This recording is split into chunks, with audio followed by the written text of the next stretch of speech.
Hello, wonderful followers and subscribers of Enwani Cultural Forum. I greet you wherever you are. Good morning, good afternoon, good evening. Depending on which part of the world you are seeing this video from. Today we are going to be looking at a very hot topic. A topic you would think has been overflowed, but it hasn't been overflowed. I have found out that recently searches on the internet through Google reveal that lots of videos and malicious articles, publications are being circulated about the famous Ubulu-Ukwu Benin War, and I would like to wade in and correct some false impressions, especially as one who is involved, as one who is a son of the king who took part in that particular war of 1750. My name is Onwodenim Ngozi Chukwuka Fortune, and I am welcoming you to Enwani Cultural Forum. Let's take a journey down this path. Now, when I publish videos through my Facebook channel and YouTube, correcting the wrong impressions that have been circulated over the years concerning the famous Ubulu-Ukwu Benin War, a lot of people called me out and said I am speaking without proof. But I usually correct them that I am speaking as one who is involved. As I narrated earlier, that I am a great-great-grandson of Ubulu-Ukwu, the one who led Ubulu-Ukwu to that war. If by the design of fate I live up to old age, I can become Diokbala Ubulu-Ukwu.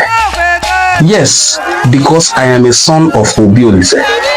I am from that very first right-hand, unadulterated royal blood of Ubulu-Ukwu, the famous king of Ubulu-Ukwu, who fought that war with the Benins and got victory. How did he get this victory? Let's take a journey down this. First of all, let's look at the war from the two sides. Obi of Ubulu-Ukwu, as I then was Obi Olise. Olise is usually hailed as Olise Nwena. Inali was the king before him. So Inali was the father of Obi Olise. So they usually hail him as Obi Olise Nwena. Now, Obi Olise ruled Ubulu-Ukwu according to historical sources from the year 1740 to the year 1760. Let me look at some books and quotes so that it will not look like I'm saying without proof. Let's look at the book titled The Sociology of Ubulu-Ukwu, written by Emmanuel Ikem and Obiajolo Anene. The book says in page 24, page 24 talks about the Benin people who settled in Ubulu-Ukwu after the famous war, but we're not going to look into that now. Page 12 talks about the genealogy of kings in Ubulu-Ukwu, the chronicle of kings who have ruled Ubulu-Ukwu. And if we are tracing back to Ezemu, we have Ezemu as the first king. We have Ozimegu, the daughter, Ojebalo, Awali. The years are here, but I don't want to start. The first king was around 12th century AD. That's Ezemu's reign. We have Obi Awale, Ubulu-Beleme, Ba-Beleme, Oshai, Chieze, Diabo, Izabo Obori, Inale, Olise, Dieze, Ojoko. Now, the reign of Obi Olise fell between 1740 and 1760, and that is the reign of the king we are going to be looking at. The reign of Obi Olise that fell between the year 1740 and 1760. Let's look at the history of Ubulu-Ukwu, written by the same authors, Emmanuel Ikem and Obi Anene. The book The History of Ubulu-Ukwu documents the reign of Obi Olise in page, I think it should be page 34 of the book, because from what I can see here, the history of Obi Olise because of the famous war is very, very long, and Permit me, but I'm going to read excerpts from the book. Obiolise, 1740 to 1760. One of the most handsome of Ubulu-Ukwu kings that ever ruled among his peers. Obiolise, tall, lanky, fair-skinned, and debonair. One of the most famous kings to rule Ubulu-Ukwu kingdom. It has to be stated from the onset that relations Ubulu-Ukwu had with Benin at this time were very cordial, blossomed and between the two kingdoms. The exchange of diplomatic visits was very common. It was only when Obiolise paid one diplomatic visit to the Benin in 1749 that the seeds of war were sown. Olise was a very good friend of the Ezomo of Benin. Ezomo holds the hereditary position of the commander-in-chief of the Benin army. They had met several times and they grew up as in their princely days. It was not surprising, therefore, that when Obiolise went on one of his diplomatic visits in 1749, Ezomo decided to host him. There would have been no row but for the fact that Obiolise in one of such meetings saw the daughter of the Oba Adesuwa in the palace, and there developed a feeling between the monarch and the king's daughter, an instant rapport and love which would in the end result to the greatest tragedy of all times. Obiolise fell in love with Adesuwa, and Adesuwa also fell in love with Obiolise. Noticing this, the Ezomo, mindful of the friendship between him and the Ubulu king, and conscious of pleasing the authors, agreed instantly to arrange to plead with the Oba for one of his daughters to be married to the handsome king of Ubulu. This having been arranged, Obiolise went back home to Ubulu-Ukwu feeling satisfied. Now, this book establishes the relationship between the Obi of Ubulu-Ukwu and the king's daughter. Now, it is clearly stated here that Obiolise visited Benin in one of his diplomatic visits, and there he met one of the king's daughter. The Adesuwa was referred here as the king's daughter in this book. I am not the one who wrote this book. In fact, this book may have been conceived before my birth. So let me continue. Now, the problem has already occurred that Adesuwa was now married to Ubulu-Ukwu. They had misunderstanding with the Obi. Not misunderstanding, she disrespected the king, talked to him in a very disrespectful and rude manner, and he ordered that she be taken away by Idolomas. When the Idolomas take anybody away in our own traditional language parlance, ndị Idoloma weri madu jeme ogbugbu egbuo yo, adu edomo yo nendo. Wesi Idoloma weri madu jeme o welo yo jeme is dia bo onwo yo. Mana obune Idoloma ekwene welo yo weri wo Idoloma oni jeme. No kosiri obibekwa ebe ya bụ onye bụ Adesuwa ọba mee ụbụlụ na Benin ababua ya ke ngwozi anya meni anyị na-eweji bua ya ka anyị oni si ade. It was this moat that caused great disaster which the Beninese army suffered. Okay, they are talking about Ubulu-Ukwu using a moat. The strategies of the war is what was extensively discussed here, which I am not really going to go into for now. But I have established from this book that there was a meeting between the Obi of Ubulu-Ukwu, who went on one of the diplomatic visits. The Oba comes to Ubulu-Ukwu on such visits. Our Obi goes to Benin on such visits. So in one of the diplomatic visits, the Obi of Ubulu-Ukwu saw Princess Adesuwa and fell in love with her. She in turn also fell in love with the Obi, and the marriage between the two was arranged. Let me read from other sources too. Now I'm going to be reading from another book titled The Story of Ubulu Kingdom, written by Esther Wright. Esther Wright is an author from Ubulu-Ukwu. She is based in the United Kingdom. Now in page 178 of her book, she writes, Obiolise, friendly, describing the reign of Obiolise. Obiolise, friendly with his neighbors and a good ruler. He handled his people with care. His rule was said to fall within the reign of Oba Kembuda. That's in bracket now, 1750 and 1804. He had many wives, but his marriage to Adesuwa, the daughter of his friend, the Ezomo of Benin Kingdom, was problematic. Obiolise had befriended and married Adesuwa, but her subsequent death caused the Ubulu-Ukwu Benin War of 1750. Obiolise was said to have died in 1760 and his son Diese reigned after him.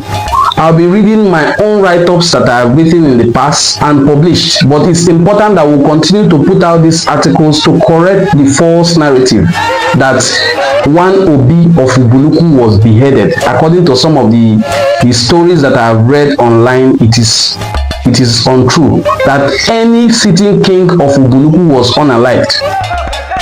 All our kings, none passed while his time hasn't reached.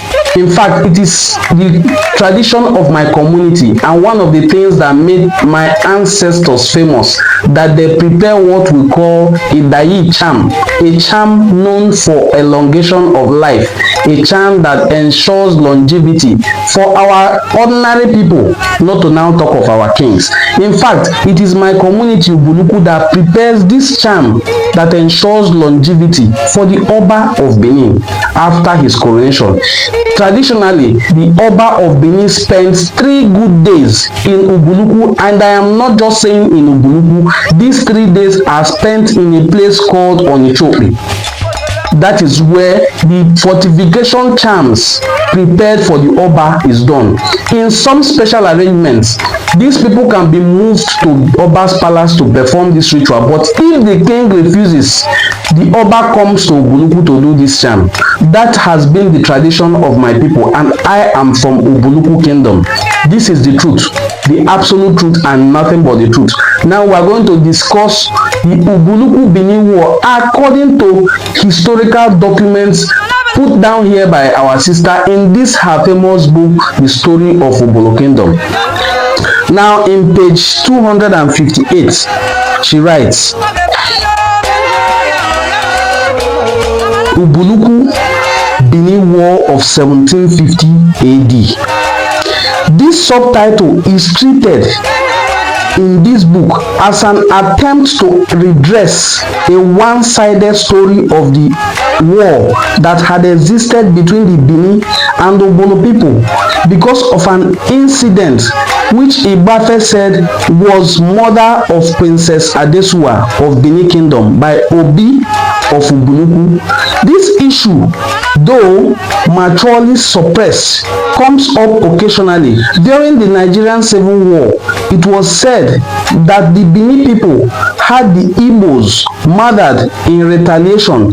The war known as Ayidu or Obiolise or Ubulu-Ukwu Benin War of 1750 has various accounts of how it started. Interesting. So the feud that were lost by the Benin armies who were defeated in 1750s led them to, during the Civil War, also join in the massacre of Igbos on the premise that we defeated them in 1750, and they lost the anger and kept it and waited until the 1967 to 1970 Nigerian Civil War. And then they lashed out on the few Biafran soldiers they could get their hands on, based on the belief that these people are Igbos. Wow, I can't believe such history and documents exists.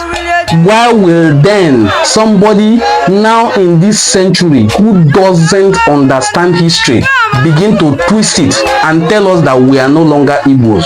Where you mistreated the Igbos because of us, where you joined hands in the pogrom and murder of Igbo people because they are one of us. How can you now tell us, the children, that we are not Igbos? Let me continue reading. Commenting on the war, Jacob Eareba noted that a prince of the house of Ubulu-Ukwu came to Benin City to be invested as Ogie or Obi of Ubulu-Ukwu while dancing around the city after his investiture.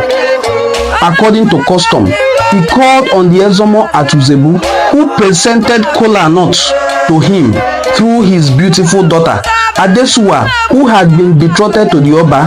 When the Obi caught sight of her, he wanted to marry her, but she insulted him, calling him bush ruler. In derision, the Obi was indignant, and when he got home, he used charms to bring Adesuwa to Ubulu-Ukwu. Against the advice of her servant, she asked leave of her parents to go to Ubulu-Ukwu market to demand a debt owed to her for the sale of her goods. When the Obi heard she was there, he sent for her, and when she again refused his attentions and insulted him, he had her murdered. When the tidings reached Benin City, the Ezomo went to the palace to break the news to the Oba and to tell him of his intentions to make war against Ubulu-Ukwu. The Oba, however, said that he would avenge his lover's death himself. Now, this particular version was written by Jacob Eareba. I have faulted it on many grounds. One, a woman doesn't present kola to a king who is touted and widely speculated here to be an Igbo king. We Igbos treat kola nut with so much respect that a woman doesn't present kola, a woman doesn't break kola, a woman doesn't do anything that concerns kola nut. Adesuwa, as a young girl, could never have served kola nut to Obi-Olise in any way at all, not even in imaginations. Secondly, they treated Obi-Olise here as that he came to Benin to be invested as Ogie. I don't know what Ogie is in their culture, but some of them treat our kings as an Ogie, which is like a chief. Some of the revisionists who do videos also say that our kings are less than their chiefs. So Obi-Olise was not an Ogie, and he didn't come to be invested as king. He has already become king. He only paid diplomatic visit, the same diplomatic visit that the Obas of Benin pay to the kings of Ubulu-Ukwu. That was what Obi-Olise paid to Oba Akimbuda, and then that was where he met Adesuwa. And they also said that Adesuwa came to Ubulu-Ukwu to drag debts from people who purchased goods. From the movie released by Lancelot Emaswan in, I think, 2012, they portrayed Obi-Olise as the person who purchased goods from Adesuwa, and that Adesuwa came to Ubulu-Ukwu to drag debt of the goat purchased from her by Obi-Olise. Now, our king is a custodian of livestock and farming. He could never have gone to a distant kingdom to purchase goods, not to talk of purchasing it and not paying. And then the princess had to come all the way from Benin to Ubulu-Ukwu to come and drag debt, not sending her servants. That's another lie punctured in the version given by Eareba. But let me continue. History is better told from two sides. I've given you the sides of the Benin. I will also give you the sides of the people who are involved. My family people, my kinsmen, people from my community, because it is my community that went to this battle, but it is my family, Ubulu-Ukwu, that were directly involved. And so I'm going to read Ubulu-Ukwu versions of it to you. However, Ubulu-Ukwu version of that war affirmed that Obi-Olise had earlier visited the Oba's palace to complete his installation as demanded by Ubulu-Ukwu traditions. But on this occasion, he had gone to Idu at the invitation of his age-long friend, the Ezomo of Benin. While in the home of his friend Ezomo, he had fallen out with the Oba over some domestic issues, lured his daughter Adesuwa to seduce the Obi. The young woman, who had already been betrothed to the Oba, welcomed his father's intention, volunteering to present kola nut to the visiting handsome Obi-Olise. Both father and daughter got what they bargained for, as Obi-Olise, rather than collect the kola nut from her, invited her to bring beads to Ubulu-Ukwu for him to buy. She never went back after that visit, as a message was sent to the Ezomo that his daughter Adesuwa was in good hands. Adesuwa, unaware of that Obiolise had many wives, became angry as the Obi spent less time with her, finding herself in same situation she was escaping. As time went on, she became intolerable and around the palace. Besides that, she interpreted the Obi's tenderness towards her as weakness. The other wives became angry, insisting that she had to respect them as demanded by Ubulu-Ukwu tradition, which was based on first come and not by age. It was the date one was married into the family that mattered. Disregarding all warnings to her, Adesuwa continued to break the rules in the palace, to the extent that the matter came before the council. The last straw that broke the camel's back was when she disrespected the Obi before his council, which was unacceptable in the land. The Obi had no choice but to bow to the silent pressure her actions had caused. Sadly, he let the law of the land, which condemned the actions of Adesuwa, tempt Iyaja to prevail. The Idoloma took her away and had her executed for insubordination, as her offense was punishable by death. When the news reached Idu, the Oba, who nursed the grudge against Obiolise, saw this as an excuse to wage war against Ubulu-Ukwu. The people's way of life goes a long way to help them writing certain events about them, especially when there are people rooted in traditions which are consistent. Thus, Eyareba's reference to Ezomo's presentation of kola nuts to the Obi of Ubulu-Ukwu through his beautiful daughter Adesuwa, the use of charm to entice her to Ubulu-Ukwu, her trip to Ubulu-Ukwu market to demand a debt owed to her for the sale of goats, the insult and refusal of the Oba's intention, which he claimed resulted in the murder, might not all be true. God bless you, our sister Esther Wright. She took time, beautiful time, to narrate versions from Benin perspective, also from Ubulu-Ukwu perspectives that are related to the Benin perspective, and then she said they are not true. Wonderful. So let's continue. Would you like to continue with me on this journey? Let's continue, but I've encouraged you to please get a copy of this book. It's on Amazon. I will post the link on the comment section.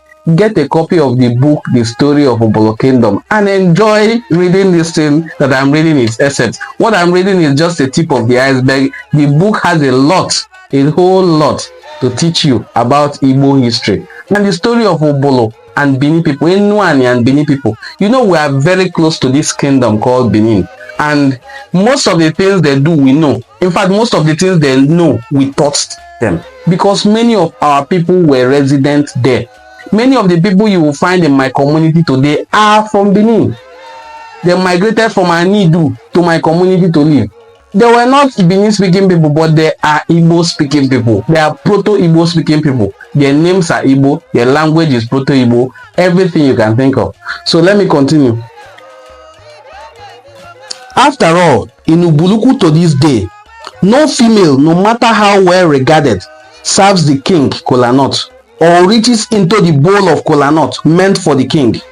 This presentation of kola nut through his daughter could have been a deliberate attempt by the Ezomo to entice the Obi with his young daughter's beauty, choosing to be the in-law to the handsome Obiolise rather than the Oba's in-law. For how could we expect someone under the influence of magic to be in the right frame of mind to refuse one who had called her by magic all the way from Benin to Ubulu? If we also go by the account of her trip to Ubulu to recover debt, we could arrive at the conclusion that Adesuwa was no stranger to Ubulu-Ukwu if she had people owing her there also. Oba Akimbuda accepting to revenge his lover's death himself showed that the battle was a battle of hatred for losing out to Obiolise. So Adesuwa's death was a means through which the Oba waged a war against one who he believed stole his lover. Now this thing is having a twist. The Oba was in love with Adesuwa. The Oba was so much in love with Adesuwa, so he believed by fighting the man who took his lover, he will have avenged her death, because her death pained him so much, because this is a woman he would have married, but she ended up with another person. The claim that the town of Ubulu-Ukwu was captured was one-sided story, as within this living memory, the Benin people had never defeated Ubulu-Ukwu people in any war. Powerful. This is consistent with what I have been saying all along. All this while, this is what I have been saying. That the Benin people have never defeated Ubulu-Ukwu in any war in living memory. And no king of Ubulu-Ukwu has ever been beheaded in living memory. Let me read it again. The claim that the town of Ubulu-Ukwu was captured was a one-sided story, as within living memory, the Benin people had never defeated Ubulu-Ukwu people in any war. Both towns lost casualties during that war.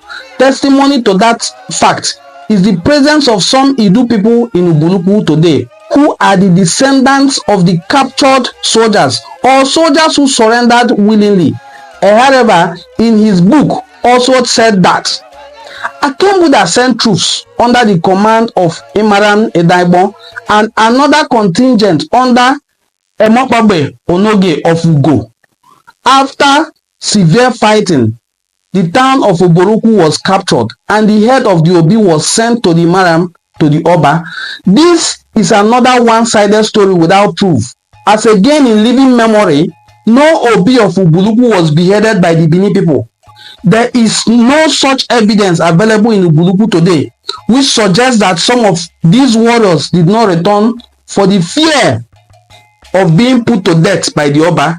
There could be found in Isho and Aku quarters of Ubulu-Ukwu and are called Umuidu, migrants from Benin Kingdom. Also called Umuidu are the offsprings of Onishezemu. Also called Umuidu are the offsprings of Onishezemu, found in sections of Idumu-Mogo, Aku, and Oba quarters of Ubulu-Ukwu. There are also Idu people in Ubulu-Ukwu who are not part of the warriors or earlier settlers, but in a way are connected to Queen Adesuwa. Professor Emmanuel Nwafo Morde and Dr. Opone wrote very good article to document the origins of migrations of Enuani people, and in that book he documented thoroughly the Idu people in Ubulu-Ukwu who settled in Obolo after they were defeated during the Adesuwa War. So let me read. Reading page 54